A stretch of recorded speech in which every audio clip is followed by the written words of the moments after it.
Have you ever built something with your own two hands, a home, a life, a piece of your dignity, only to realize that the very people you love most were the first to try and take it away? Have you ever believed that family meant unconditional love, only to discover that the only true condition was your constant sacrifice?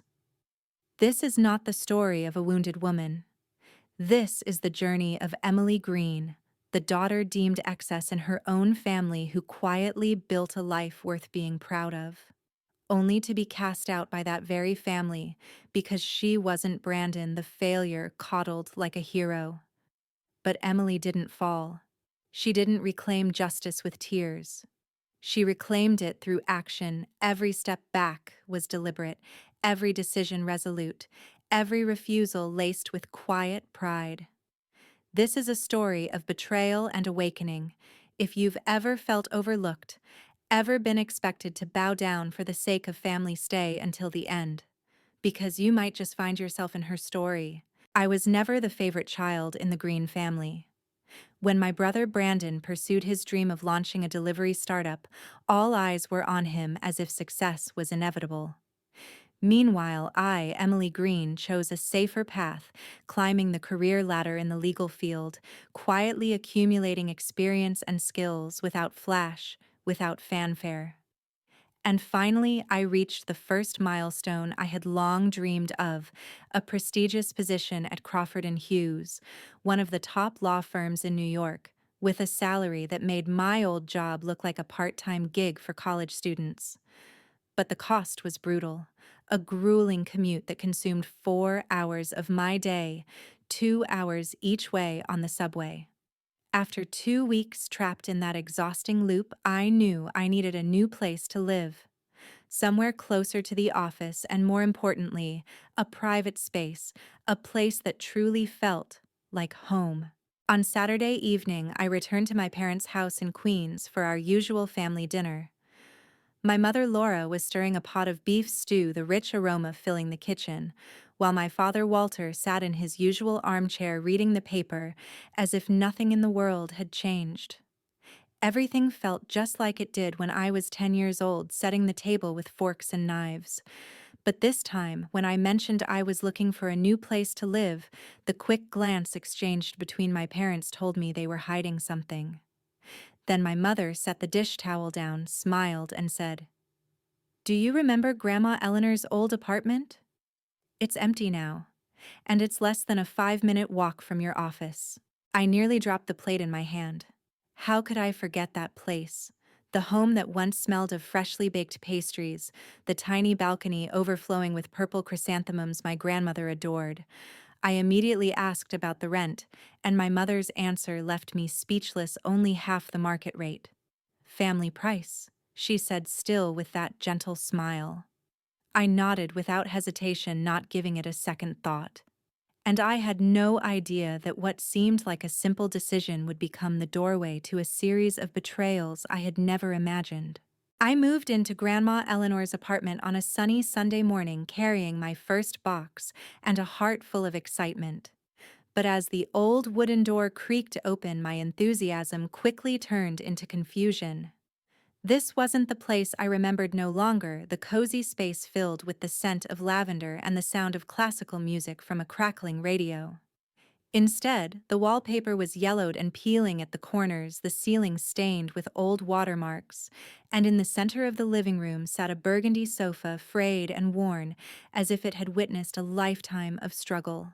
But instead of feeling disappointed, I sat down on that sofa, pulled out my phone, and called my mother. "Mom, can I do a little renovation?" I asked. She replied, her voice distracted like she was watching some cooking show. "Yeah, go ahead. Just don't paint it in any of those blinding neon colors, okay? I can't stand all that flashy, trendy stuff these days." I laughed because she was right. My entire wardrobe had never contained anything but navy blue and charcoal gray. That night, I began to reimagine the space in my mind and on my computer screen. I scrolled through Pinterest like someone searching for an escape color palettes, materials, lighting styles. A soft, elegant space with warm beige tones, smoky grays, and small touches of cobalt blue in the throw pillows or framed artwork. Every detail reflected who I was, quiet, composed, but not easily replaced. The following weeks, I lived as if I had two parallel lives. By day, I was Emily Green, Client Services Associate at Crawford and Hughes. By night, I was a carpenter, a painter, an amateur interior designer with paint-stained hands. I peeled off wallpaper with a kitchen knife, learned how to patch walls on YouTube, and discovered that just one more coat was never really the final one. On weekends, I wandered through furniture stores, testing every chair, measuring every table, weighing beauty against durability, cost against emotional resonance. 6 months later, the apartment was no longer just a place to stay near work. It had become a part of me. A soft gray sectional for quiet movie nights, a walnut dining table that could seat six, even though I usually dined alone, and a thick sand-colored wool rug laid carefully beneath the foot of my bed. And when I stood in the middle of that room on an autumn afternoon, with golden light pouring across the polished wooden floor, I didn't need anyone to say anything. I knew I had done it. On my own. From nothing. From the forgotten foundation others had left behind. 2 weeks after completing the apartment, I returned to the family dinner carrying a quiet joy like a beautiful secret. I had just been promoted senior account manager at Crawford and Hughes, a major milestone marking the first time I had a team under my leadership, and a bonus large enough to make me cry when I received the email. My heart felt light like a little girl bringing home a certificate to show her parents. But just as I was waiting for the moment to share the news, my mother turned to my father with a lowered voice. "Have you heard anything from Brandon?" And just like that, every eye at the table shifted away from me as if I had never spoken at all. Brandon, my older brother, the pride of the family, once called by my father a born entrepreneur, destined for greatness, was now facing serious trouble with his delivery company, Green Express. A new competitor, Rapid Move, armed with real-time tracking tech and aggressive pricing, was rapidly devouring the local market. His customers are fleeing like rats from a sinking ship. My father grimaced, pushing his plate of smoked meat aside. I spoke up gently. "Maybe. It's time for him to consider a different path." But before I could even finish, the room fell into an eerie silence. My father set his knife down with a dry, sharp clink. "You don't understand business, Emily," he said, colder than usual. "All you do is sit in an office collecting a fixed salary. Brandon is an entrepreneur. He takes risks. Family stands behind their own." My mother nodded, adding with a look full of implication, "Helping each other is just what family does." I swallowed my reply, feeling myself slide right back into that old role, the one outside the inner circle of affection. No matter how hard I tried, no matter how many promotions I earned, or how proudly I built my own home with my own hands, Brandon was still the centerpiece of every meal. And me, I was still just Emily. The daughter never bright enough to be the one they were proud of. And in that moment, I understood. Invisibility doesn't come from being silent. It comes from others choosing not to see you. I should have known. I should have realized it earlier from the way Vanessa looked around the room at that dinner, her gaze sweeping across the space before quietly settling on where I sat, as if she were mentally arranging furniture in an apartment that wasn't hers yet. 6 months later, I got a call from my mother informing me that Brandon and Vanessa were moving in, just for a short while until things settled down. I didn't ask questions. I simply nodded and let out a hollow, "Okay," then went back to work as if it hadn't been the first warning sign. Until one Wednesday evening when I came home from work exhausted but looking forward to leftover pizza and a new Netflix episode, and heard voices from inside. Not the TV. My mother's voice, Vanessa's soft laughter, and a deep male voice I knew too well. I opened the door and froze like someone had punched me straight in the gut. They were there inside my apartment. No, the apartment I had turned into a home with my own two hands. Vanessa was touching the curtains I'd just replaced last week. Brandon was sitting on the gray sectional sofa I had saved for 3 months to afford. "What's going on?" I asked, trying to keep my voice steady. My mother didn't even look up. "Don't be dramatic, Emily. This is my house. I don't need permission to enter." My heart pounded painfully in my chest, but what chilled me to the bone wasn't that sentence, it was when Vanessa plopped onto the couch and smiled casually like she owned the place. "We're thinking of moving in next week. This place is perfect." I stood there in the room that had once been my refuge after long, stressful days, the space I had rebuilt piece by piece with quiet pride, and felt the ground vanish beneath my feet. I protested weakly, but I live here. This is my home. My mother let out a soft laugh, but her eyes were cold as steel. "You can stay if you pay the new rent, 3 times what you're paying now." I stood frozen. No explanation was needed. I understood they were pushing me out. Not because there wasn't room, but because this place had already been chosen for someone else. They didn't need to shout, didn't need to forge documents. Just one sentence, one disguised smile, and everything I had built was stripped away in an instant. And I knew they didn't think it was wrong. Because to them, I had never truly had the right to hold on to anything. I didn't cry. I didn't scream. I didn't beg. When my mother declared I had 1 week to move out if I couldn't afford to pay triple the rent, I simply stood there in the room where I had once touched every wall, wiped every speck of paint, and nodded. A small nod, but enough to mark the end of a long, drawn-out illusion called family. That same evening, I opened my laptop and began searching for a new home. Not to run away, but to reclaim the space I deserved, a space that couldn't be taken from me by anyone, not even those who shared my last name. By midnight, I had found a 1-bedroom apartment 2 blocks from the office with beautiful natural light and a higher rent. But this time, I didn't care about money.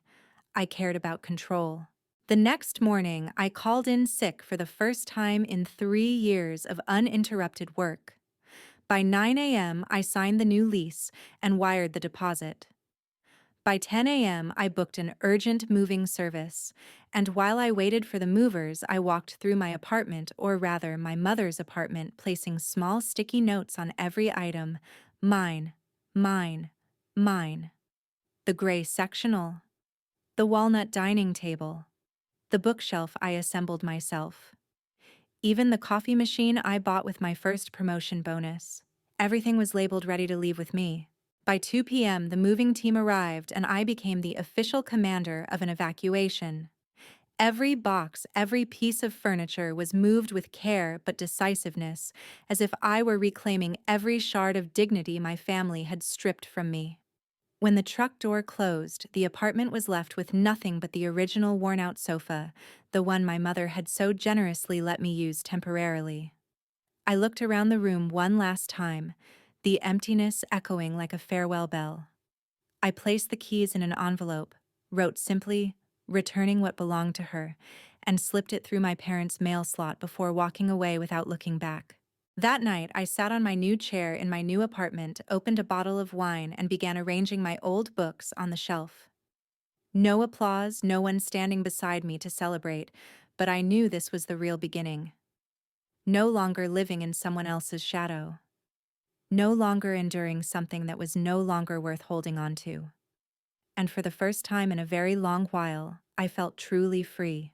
The first phone call came at 7 a.m. the next morning before I even had a chance to make coffee.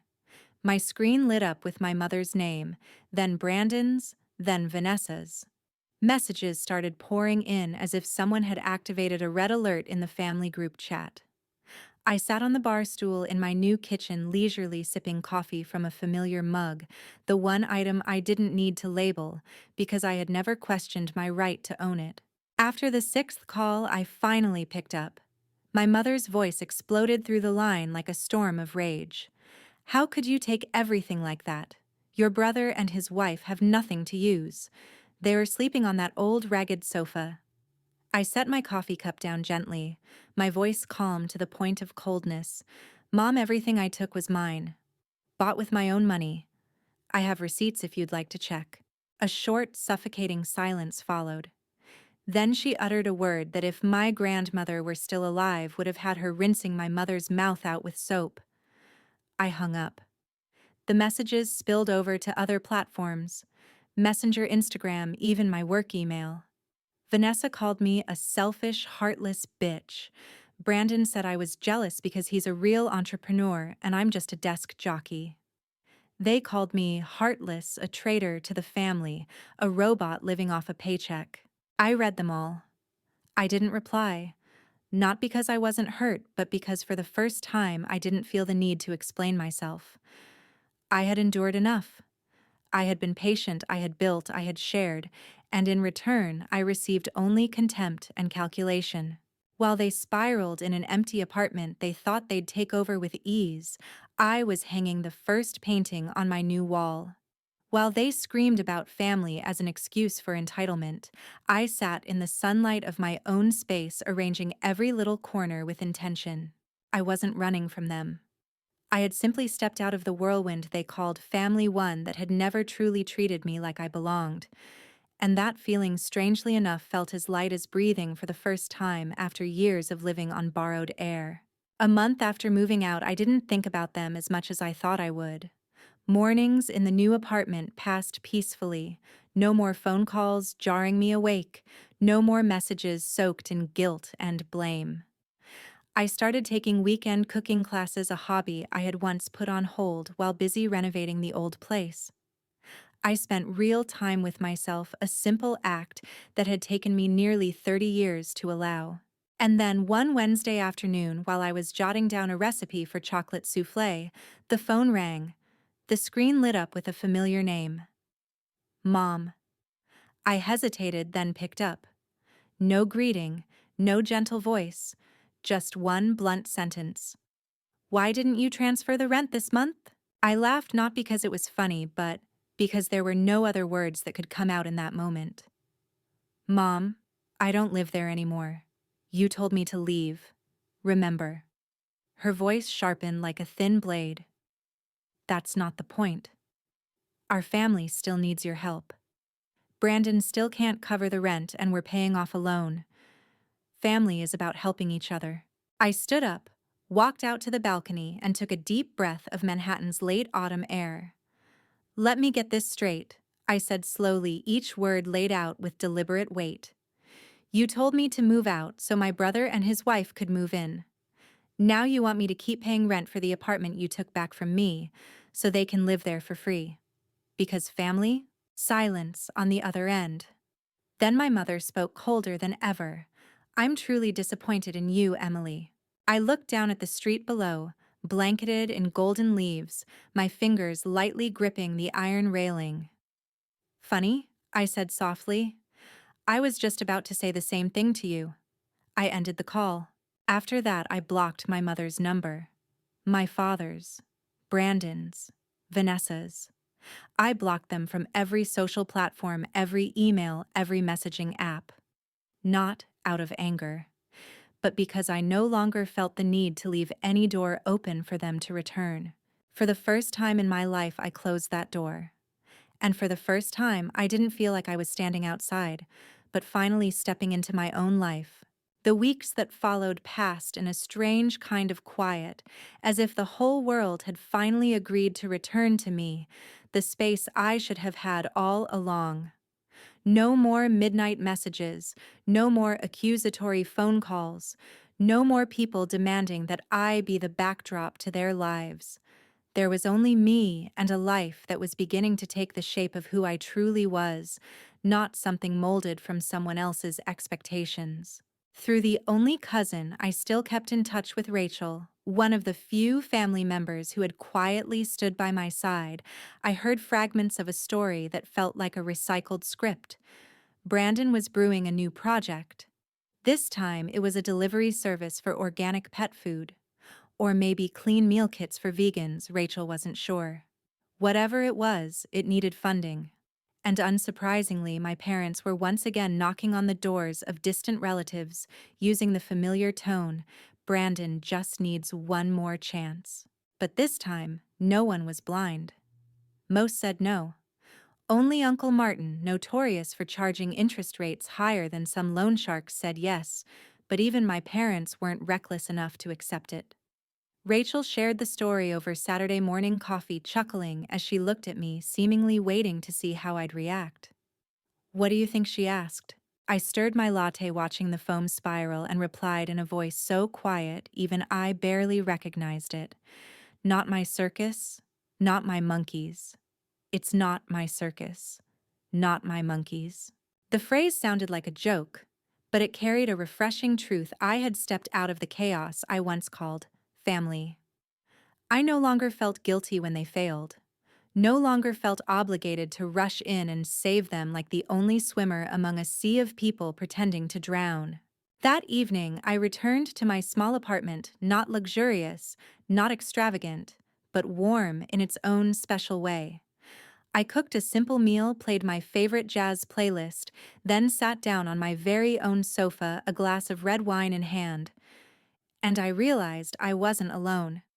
I had simply just learned how to choose the right people to keep in my life. And family sometimes isn't where you come from, it's what you're strong enough to rebuild from the ground up. I sat alone on the gray sofa on a weekend night, the early winter wind brushing against the tall glass windows, and in my hand a glass of red wine shimmered under the soft, warm light. Sometimes I still hear my mother's old words echoing in my mind. Family is about helping each other. I used to believe in that. I believed so deeply that I thought if I just tried hard enough, loved deeply enough, sacrificed long enough, I would eventually be loved in return.